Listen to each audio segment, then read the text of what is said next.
जय माता दी। 9वां अध्याय निशुम्भ वध। राजा ने कहा, हे ऋषिराज, आपने रक्तबीज के वध से संबंध रखने वाला वृतांत मुझे सुनाया। अब मैं रक्तबीज के मरने के पश्चात क्रोध में भरे हुए शुंभ व निशुम्भ ने जो कर्म किए उसे सुनना चाहता हूँ। महर्षि मेधा ने कहा, रक्तबीज के मारे जाने पर शुंभ और निशुम्भ को बड़ा क्रोध आया और अपनी बहुत बड़ी सेना को इस प्रकार सर्वनाश होते देखकर निशुम्भ देवी पर आक्रमण करने के लिए दौड़ा। उसके साथ बहुत से बड़े बड़े असुर देवी को मारने के हेतु दौड़े। महापराक्रमी शुंभ अपनी सेना सहित चंडिका देवी को मारने के लिए आगे बढ़ा। फिर शुंभ और निशुम्भ का देवी से भयंकर युद्ध होने लगा।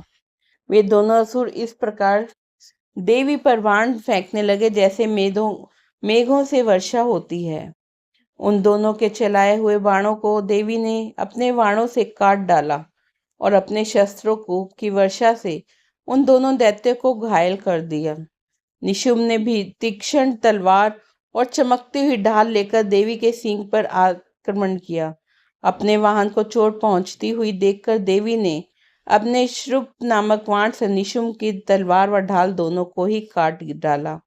तलवार और ढाल कट जाने पर निशुम्भ ने देवी पर शक्ति से प्रहार किया।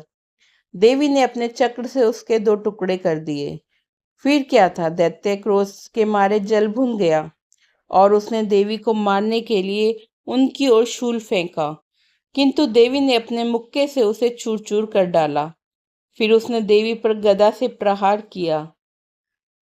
देवी ने त्रिशूल से गदा को भस्म कर डाला। इसके पश्चात वह फरसा हाथ में लेकर देवी की ओर लपका। देवी ने अपने तीखे बाणों से उसे धरती पर गिरा दिया। अपने पराक्रमी भाई निशुम्भ का इस प्रकार मारे जाने पर शुंभ क्रोध से भरकर देवी को मारने के लिए दौड़ा। वह रथ में बैठा हुआ उत्तम आभूषणों से सुशोभित अपनी 8 बड़ी बड़ी भुजाओं से सारे आकाश को ढके हुए था। शुंभ को आते हुए देखकर देवी ने अपना शंख बजाया और धनुष की प्रचंडता से भी अत्यंत दूसरा शब्द किया। साथ ही अपने घंटे के शब्द से जो कि संपूर्ण दैत्य सेना के तेज को नष्ट करने वाला था, संपूर्ण दिशाओं को व्याप्त कर दिया। उसके पश्चात देवी के सिंह ने भी अपनी दहाड़ से, जिसे सुन बड़े बड़े बलवानों के मत चूर चूर हो जाते थे, आकाश, पृथ्वी और 10 दिशाओं को गुंजा दिया। फिर आकाश में उछलकर काली देवी ने अपने दांतों और हाथों को पृथ्वी पर पटका। उनके ऐसा करने से ऐसा शब्द हुआ जिससे कि पहले के सारे शब्द शांत हो गए। इसके पश्चात शिवदूती ने असुरों के लिए भय उत्पन्न करने वाला अट्टहास किया, जिसे सुनकर सब दैत्य थर्रा उठे और शुंभ को बड़ा क्रोध आया। फिर अंबिका ने कहा, अरे दुष्ट, खड़ा रह, खड़ा रह। तभी आकाश से सभी देवता जय हो बोल उठे। शुंभ ने वहां जाकर ज्वालाओं से युक्त एक अत्यंत भयंकर अग्नियुक्त शक्ति छोड़ी, जिसे आते देख देवी ने उसे अपनी मोहलोका नामक शक्ति से काट डाला। हे राजन, फिर शुंभ के सिंहनाद से तीनों लोक व्याप्त हो गए और उसकी प्रतिध्वनि से ऐसा घोर शब्द हुआ जिससे ने इससे पहले के सब शब्दों को जीत लिया। शुंभ के छोड़े बाणों को देवी ने और देवी के छोड़े बाणों को शुंभ ने अपने बाणों से काट सैकड़ों हजारों टुकड़ों में परिवर्तित कर दिया। इसके पश्चात जब चंडिका ने क्रोध में भरकर शुंभ को त्रिशूल से मारा तो वह मूर्छित होकर पृथ्वी पर गिर पड़ा। जब उसकी मूर्छा दूर हुई तो वह धनुष लेकर आया और अपने बाणों से काली देवी और सिंह को घायल कर दिया। फिर उस राक्षस ने 10,000 भुजाएं धारण करके चक्रादीय युद्धों से देवी को आच्छादित कर दिया। तब भगवती दुर्गा ने कुपित होकर अपने बाणों से उन चक्र और बाणों को काट डाला। यह देखकर निशुम्भ हाथ में गदा लेकर चंडिका को मारने के लिए दौड़ा। उसके आते ही देवी ने तीक्ष्ण धार वाले खड़ग से उसकी गदा को काट डाला। उसने फिर त्रिशूल हाथ में ले लिया। देवताओं को दुखी करने वाले निशुम्भ को त्रिशूल हाथ में लिए आता देखकर चंडिका ने अपने त्रिशूल से उसकी छाती पर प्रहार किया और उसकी छाती को चीर डाला। शूल वितीर्ण हो जाने पर उसकी छाती में से एक उस जैसा ही पराक्रमी महापराक्रमी दैत्य ठहर जा कहता हुआ निकला। उसको देखकर देवी ने बड़े जोर से ठाका लगाया। अभी वह निकलने भी न पाया था कि उसका सर अपनी तलवार से काट डाला। सिर के काटने के साथ ही वह पृथ्वी पर गिर पड़ा। तदंतर सिंह दहाड़ दहाड़ कर असुरों का भक्षण करने लगा और काली शिवदूती भी राक्षसों का रक्त पीने लगी। कुमारी की शक्ति से कितने ही महादैत्य नष्ट हो गए। ब्राह्मणी के कमंडल के जल से कितने ही असुर समाप्त हो गए। कई दैत्य महेश्वरी के त्रिशूल से वितीर्ण होकर पृथ्वी पर गिर पड़े और कई वराही के प्रहार से छिन्न भिन्न होकर धाराशायी हो गए। वैष्णवी ने भी अपने चक्र से बड़े बड़े महापराक्रमियों असुरों को खड़क खड़क कर दिया और उन्हें यमलोक भेज दिया और इंद्री से कितने ही महाबली राक्षस टुकड़े टुकड़े हो गए। कई दैत्य मारे गए और कई भाग गए। कितनों ही राक्षसों को काली सिंह और शिवदूती ने अपना ग्रास बना लिया। निशुम्भवध नामक अध्याय से 9वां अध्याय समाप्त हुआ। जय माता दी। 10वां अध्याय शुंभवध। महर्षि मेधा ने कहा, हे राजन, अपने प्यारे भाई को मरा हुआ और तथा अपनी सेना का नष्ट हुआ देखकर क्रोध में भरकर दैत्यराज शुंभ कहने लगा, दुष्ट दुर्गे, तू अहंकार में गर्व मत कर, क्योंकि तू दूसरों के बल पर लड़ रही है। देवी ने कहा, हे दुष्ट, देख, मैं तो अकेली ही हूँ। इस संसार में मेरे अतिरिक्त दूसरा कौन है? ये सब मेरी शक्तियाँ हैं। देख, ये सब मुझ में प्रविष्ट हो रही हैं। इसके पश्चात ब्राह्मणी आदि सभी देवियाँ उस देवी के शरीर में लीन हो गई और देवी अकेली रह गई। तब अंबिका देवी ने कहा, मैं अपनी ऐश्वर्य शक्ति से अनेक रूपों में यहाँ उपस्थित हुई थी। उन सब रूपों को मैंने समेट लिया है। अब अकेली ही यहाँ खड़ी हूँ, तुम भी यहीं ठहरो। महर्षि मेधा ने कहा। तब देवताओं और राक्षसों के देखते ही देखते देवी और तथा शुंभ में भयंकर युद्ध होने लगा। अंबिका देवी ने सैकड़ों अस्त्र शस्त्र छोड़े। उधर दैत्यराज ने भी भयंकर अस्त्रों से का प्रहार आरंभ कर दिया। देवी के छोड़े हुए सैकड़ों अस्त्रों को दैत्य ने अपने अस्त्रों से काट डाला। उसी प्रकार शुंभ ने जो भी अस्त्र छोड़े उनको देवी ने अपनी भयंकर हुंकार के द्वारा काट डाला। दैत्य ने जब सैकड़ों बाण छोड़कर देवी को ढक दिया तो क्रोध में भरकर देवी ने अपने बाणों से उसका धनुष नष्ट कर डाला। धनुष कट जाने पर दैत्येंद्र ने शक्ति चलाई, लेकिन देवी ने उसे भी काटकर फेंक दिया। फिर दैत्येंद्र चमकती हुई ढाल लेकर देवी की ओर बढ़ा, किंतु जब वह देवी के समीप पहुंचा तो देवी ने अपनी तीक्ष्ण बाणों से उसकी चमकती हुई ढाल को भी काट डाला। फिर दैत्येंद्र का घोड़ा मारा गया, रथ टूट गया, सारथी मारा गया। तब वह भयंकर मुद्गर लेकर देवी पर आक्रमण करने के लिए चला, किंतु देवी ने अपने तीक्ष्ण बाणों से उसके मुद्गर को भी काट डाला। इस पर दैत्य ने क्रोध में भरकर देवी की छाती में बड़े जोर से एक मुक्का मारा। दैत्य ने जब देवी को मुक्का मारा तो देवी ने भी उसकी छाती में जोर से एक मुक्का मारा। मुक्का खाकर पहले तो दैत्य पृथ्वी पर गिर पड़ा, किंतु तुरंत ही वह उठ खड़ा हुआ। फिर उसने देवी को पकड़कर आकाश की ओर उछाला और वहां जाकर दोनों में युद्ध होने लगा। वह युद्ध अभी सिद्ध और मुनियों को आश्रय में डालने वाला था। देवी आकाश में दैत्यों के साथ बहुत देर तक युद्ध करती रही। फिर देवी ने उसे आकाश में घुमाकर पृथ्वी पर गिरा दिया। दुष्टात्मा दैत्य पुनः उठकर देवी को मारने के लिए दौड़ा। तब उसको अपनी ओर आता हुआ देखकर देवी ने उसकी छाती विदीर्ण करके पृथ्वी पर पटक दिया। देवी के त्रिशूल से घायल होने पर वह दैत्य के प्राण पखेरु उड़ गए। वह समुद्र, द्वीप, पर्वत और पृथ्वी को कंपायमान करते हुए धाराशायी हो गया। तदंतर उस दुरात्मा के मरने से संपूर्ण जगत प्रसन्न व स्वस्थ हो गया। आकाश निर्मल हो गया। पहले जो उत्पात, सूतक, मेघ और उल्कापात होते थे वे सब शांत हो गए। उसके मारे जाने से नदियां अपने ठीक मार्ग से बहने लगी। संपूर्ण देवताओं का हृदय हर्ष से भर गया और गंधर्वगण सुंदर गायन करने लगे। गंधर्व बाजे बजाने लगे और अप्सराएं नाचने लगीं। पवित्र वायु बहने लगी, सूर्य की कांति स्वच्छ हो गई। यज्ञशालाओं की बुझी हुई अग्नि अपने आप प्रज्वलित हो गई और चारों दिशाओं में शांति फैल गई। 10वां अध्याय समाप्त हुआ। जय माता दी। जय माता दी। 11वां अध्याय देवताओं की देवी की स्तुति करना और देवी को देवताओं का वरदान देना। महर्षि मेधा कहते हैं, दैत्यों के मारे जाने पर इंद्र आदि देवता अग्नि को आगे करके कात्यायनी देवी जी की स्तुति करने लगे। उस समय अभीष्ट की प्राप्ति के कारण उनके मुख खिले हुए थे। देवताओं ने कहा, हे शरणागतों के दुख को दूर करने वाली देवी, आप प्रसन्न हो जाओ। हे संपूर्ण जगत की माता, आप प्रसन्न हो जाओ। हे विश्वेश्वरी, आप विश्व की रक्षा करो, क्योंकि आप इस चर और अचर जगत की ईश्वरी हो। हे देवी, आप संपूर्ण जगत के आधार रूप हो। आप पृथ्वी रूप में भी स्थित हो और अत्यंत पराक्रम वाली देवी हो। आप विष्णु की शक्ति हो और विश्व की बीज परम माया हो, और आपने ही इस संपूर्ण जगत को मोहित कर रखा है।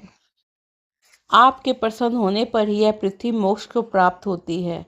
हे देवी, संपूर्ण विद्याएं आपके ही भिन्न भिन्न स्वरूप हैं। इस जगत में जितनी स्त्रियां हैं वे सब आपकी ही मूर्तियां हैं। एकमात्र आपने इस जगत को व्याप्त कर रखा है। आपकी स्तुति किस प्रकार हो सकती है, क्योंकि आप परम बुद्धि रूप हो।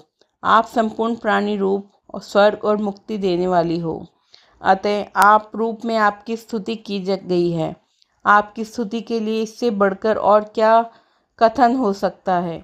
संपूर्ण जनों के हृदय में बुद्धि रूप होकर निवास करने वाली, स्वर्ग और मोक्ष प्रदान करने वाली नारायणी देवी, आपको नमस्कार है। कलाकाष्ठ आदि रूप से अवस्थाओं को परिवर्तन की ओर ले जाने वाली, प्राणियों को अंत करने वाली नारायणी, आपको नमस्कार है।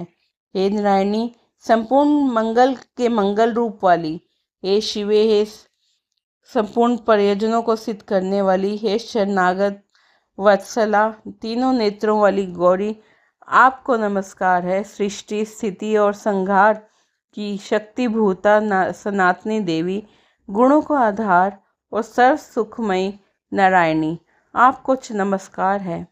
हे शरणागत में आए हुए शरणागतों, दीन दुखियों की रक्षा में तत्पर, संपूर्ण पीड़ाओं को हरने वाली हे नारायणी, आपको नमस्कार है। हे नारायणी, आप ब्राह्मणी के रूप में धारण करके हंसों से जुते हुए विमान पर बैठती हो तथा कुश से अभिमंत्रित जल छिड़कती रहती हो। आपको नमस्कार है। महेश्वरी रूप से त्रिशूल, चंद्रमा और सर्पों को धारण करने वाली, हे महावृषभ वाहन वाली नारायणी, आपको बारंबार नमस्कार है।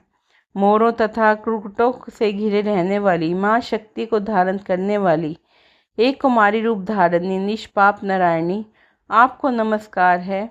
हे शंख, चक्र, गदा और धनुष रूप आयुधों को धारण करने वाली वैष्णवी शक्ति रूप नारायणी, आप हम पर प्रसन्न हो जाओ, आपको नमस्कार है।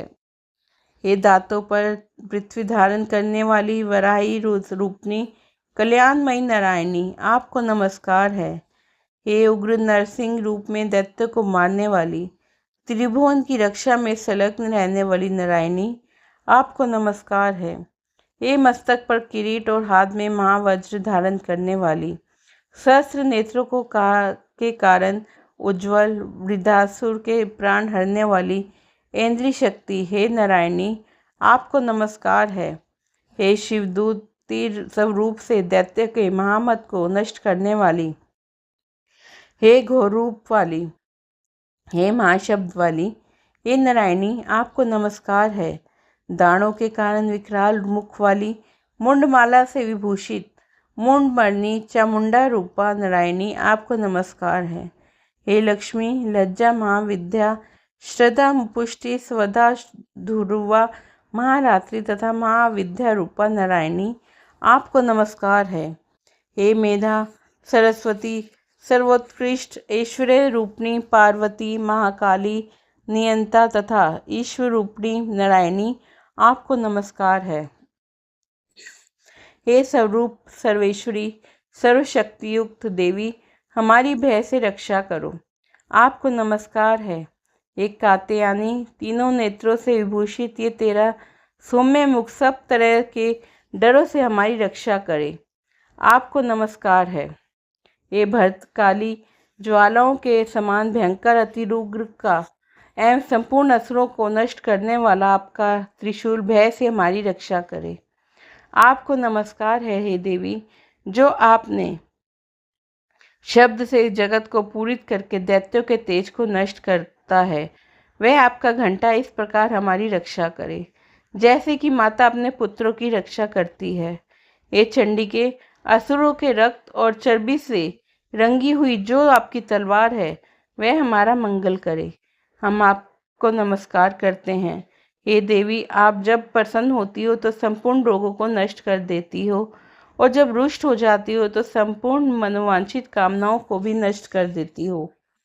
जो मनुष्य आपकी शरण में आते हैं, उन पर कभी विपत्ति नहीं आती, बल्कि आपकी शरण में गए हुए मनुष्य दूसरों के आश्रय देने योग्य ही होते हैं। अनेक रूपों से, बहुत प्रकार के रूपों को धारण करके इन धर्मद्रोही असुरों को आपने संहार किया है। वे आपके सिवा और कौन कर सकता है। चतुर्दश विद्याएं, षट शास्त्र और चारों वेद आपके ही प्रकाश से प्रकाशित हैं। उनमें आपका ही वर्णन है। जहाँ राक्षस, विषैले सर्प, शत्रुगण हैं, वहाँ और समुद्र के बीच में भी आप साथ रहकर इस विश्व की रक्षा करती हो। हे विश्वेश्वरी, आप विश्व का पालन करने वाली विश्व रूपा हो, इसलिए समस्त विश्व को धारण करने वाली करती हो। इसलिए ब्रह्मा, विष्णु, महेश की भी वंदनीय हो। जो भक्ति पूर्वक आपको नमस्कार करते हैं, वे विश्व को आश्रय देने वाले बन जाते हैं। हे देवी, आप प्रसन्न हो जाओ और असुरों को मार कर जिस प्रकार हमारी रक्षा की है, ऐसे ही हमारे शत्रुओं से सदा हमारी रक्षा करती रहो। संपूर्ण जगत के पाप नष्ट कर दो और पापों और उनके फलस्वरूप होने वाली महामारी आदि बड़े बड़े उपद्रवों को शीघ्र ही दूर कर दो। हे विश्व की पीड़ा को हरने वाली देवी, शरण में पड़े हुए प्रसन्न हो जाओ और त्रिलोक निवासियों की पूजनीय परमेश्वरी हम लोगों को वरदान दो। देवी ने कहा, हे देवताओं, मैं आपको वर देने के लिए तैयार हूँ। आपकी जैसी इच्छा हो वैसा वर मांग लो, मैं आपको वर दूंगी। देवताओं ने कहा, हे सर्वेश्वरी, त्रिलोक के निवासियों की समस्त पीड़ाओं को आप इसी प्रकार हरती रहो और हमारे शत्रुओं को इसी प्रकार नष्ट करती रहो। देवी ने कहा, वैवस्वत मनवंतर के 28वें युग में 2 और महासुर शुंभ और निशुंभ उत्पन्न होंगे। उस समय मैं नंदगोप के घर में यशोदा के गर्भ से उत्पन्न होकर विंध्याचल पर्वत पर शुंभ और निशुंभ का संहार करूंगी। फिर अत्यंत भयंकर रूप में पृथ्वी पर अवतार लेकर मैं वैपरिचित नामक दानों का नाश करूंगी। उन भयंकर महासुरों का भक्षण करते समय मेरे दांत अनार के पुष्प के समान लाल होंगे। उसके पश्चात स्वर्ग में देवताओं और पृथ्वी पर मनुष्य मेरी स्तुति करके मुझे रक्तदंतिका कहेंगे। फिर जब 100 वर्षों तक वर्षा ना होगी, तो मैं ऋषियों की स्तुति करने पर बिना गर्भ के प्रकट होंगी और अपने 100 नेत्रों से ऋषियों की ओर देखूंगी। अतः मनुष्य शताक्षी नाम से मेरी स्तुति करेंगे। उसी समय मैं अपने शरीर से उत्पन्न हुए प्राणों की रक्षा करने वाले शाखों को द्वारा सब प्राणियों का पालन करूंगी। तब इस पृथ्वी पर शाकंभरी के नाम से विख्यात होंगी। इसी अवतार में दुर्गम नामक महाअसुर का वध करूंगी। इससे मैं दुर्गा देवी के नाम से प्रसिद्ध होंगी। इसके पश्चात जब मैं भयानक रूप धारण करके हिमालय निवासी ऋषियों महर्षियों की रक्षा करूंगी, तब भीम देवी के नाम से मेरी विख्याति होगी। फिर तब जब अरुण नामक असुर तीनों लोगों को पीड़ित करेगा, तब मैं 6 पैरों वाले असंख्य भंवरी का रूप धारण करके उस महादैत्य का वध करूंगी। तब स्वर्ग में देवता, मृत्युलोक में मनुष्य मेरी स्तुति करते हुए मुझे भ्रामरी नाम से पुकारेंगे। इस प्रकार जब पृथ्वी राक्षसों से पीड़ित होगी, तब मैं अवतरित होकर शत्रुओं का नाश करूंगी।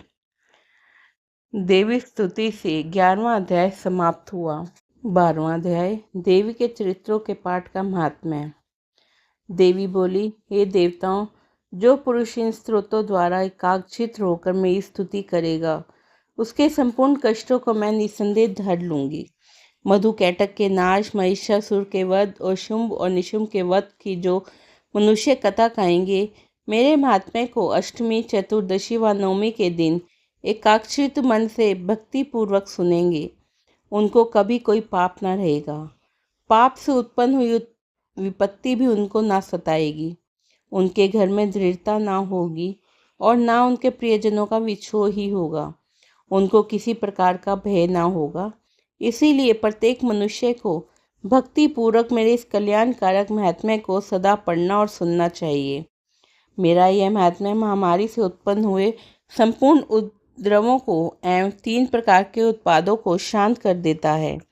जिस घर, मंदिर में या जिस स्थान पर मेरा महात्म्य विधि पूर्वक पढ़ा जाता है, उस स्थान को मैं कभी भी त्याग नहीं करती।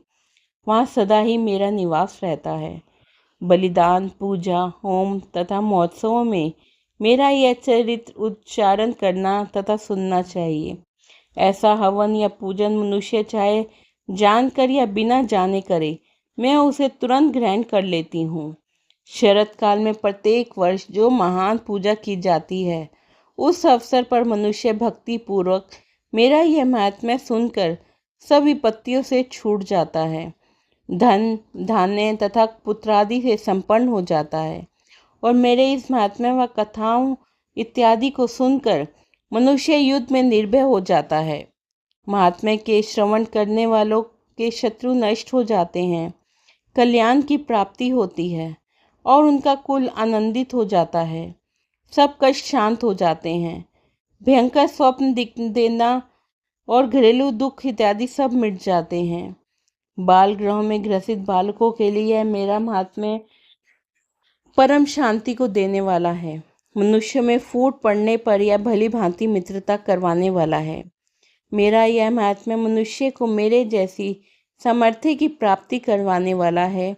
पशु, पुष्प, अर्घ्य, धूप, गंध, दीप इत्यादि सामग्रियों द्वारा पूजन करने से, ब्राह्मण को भोजन करा हवन करके, प्रतिदिन अभिषेक करके, नाना प्रकार के भोगों को अर्पण करके और प्रत्येक वर्ष दान इत्यादि करके जो मेरी आराधना की जाती है, और उससे मैं जैसे प्रसन्न हो जाती हूँ, वैसे ही प्रसन्न मैं इस चरित्र के सुनने से ही हो जाती हूँ। महात्म्य श्रवण करने पर पापों को हर लेता है और आरोग्य प्रदान करता है। मेरे प्रादुर्भाव का कीर्तन दुष्ट प्राणियों से रक्षा करने वाला है। युद्ध में दुष्ट दैत्यों का संहार करने वाला है। इसको सुनने से मनुष्य की शत्रुओं का भय नहीं रहता। हे देवताओं, तुमने जो मेरी स्तुति की है अथवा ब्रह्मा जी ने जो मेरी स्तुति की है, वह मनुष्यों को कल्याणकारी बुद्धि प्रदान करने वाली है। वन में सूने, मार्ग में अथवा दावानल में घिर जाने पर, वन में चोरों से घिरा हुआ या शत्रुओं द्वारा पकड़ा हुआ, जंगल में सींगों से, व्याघ्रों से या अन्य जंगल हाथियों द्वारा पीछा किया हुआ, राजस के क्रोध हो जाने पर मारे जाने के भय से, समुद्र में नाव के डगमगाने पर, भयंकर युद्ध में फंसा होने पर, किसी भी प्रकार की पीड़ा से पीड़ित, घोर बाधाओं से दुखी हुआ मनुष्य मेरे इस चरित्र को सम्मान करने से संकट से मुक्त हो जाता है। मेरे प्रभाव से सिंह, चोर, शत्रु इत्यादि दूर भाग जाते हैं और पास नहीं आते हैं। महर्षि ने कहा, प्रचंड पराक्रम वाली भगवती चंडिका इस प्रकार कहने के पश्चात सब देवताओं को देखते ही देखते अंतर ध्यान हो गई और संपूर्ण देवता अपने शत्रु के मारे जाने पर पहले की तरह यज्ञ भाग का उपयोग करने लगे। उनको अपने अधिकार फिर से प्राप्त हो गए और युद्ध में देवताओं के शत्रु शुंभ और निशुंभ के देवी के हाथों मारे जाने पर बाकी बचे हुए राक्षस पाताल को चले गए। हे राजन, इस प्रकार भगवती अंबिका नृत्य करती हुई भी बार बार जन्म लेकर इस जगत का पालन करती हैं, इसको मोहित करती हैं, जन्म देती हैं और प्रार्थना करने पर स्मृति प्रदान करती हैं। हे राजन, भगवती ही महाप्रलय के समय महामारी का रूप धारण करती हैं और वहीं संपूर्ण ब्रह्मांड में व्याप्त हैं। वहीं भगवती समय समय पर महाकाली तथा महामारी का रूप बनाती हैं। स्वयं अजन्मा होती हुई भी सृष्टि के रूप में प्रकट होती हैं।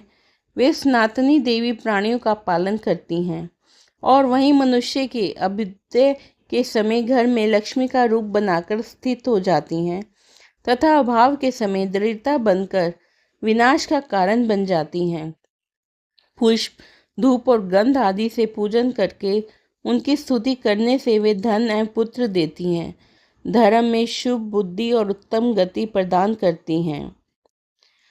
12वां अध्याय समाप्त। जय माता दी। जय माता दी। 13वां अध्याय। महर्षि मेरुद्ध ने कहा, हे राजन, इस प्रकार देवी के उत्तम महात्म्य का वर्णन मैंने आपको सुनाया। जगत को धारण करने वाली इस देवी का ऐसा भी प्रभाव है। वहीं देवी ज्ञान को देने वाली हैं। भगवान विष्णु की इस माया के प्रभाव से आप यह वैश्य तथा अन्य विवेक की जन मोहित होते रहते हैं और भविष्य में भी मोहित होंगे। हे राजन, आप इसी परमेश्वरी के शरण में जाओ।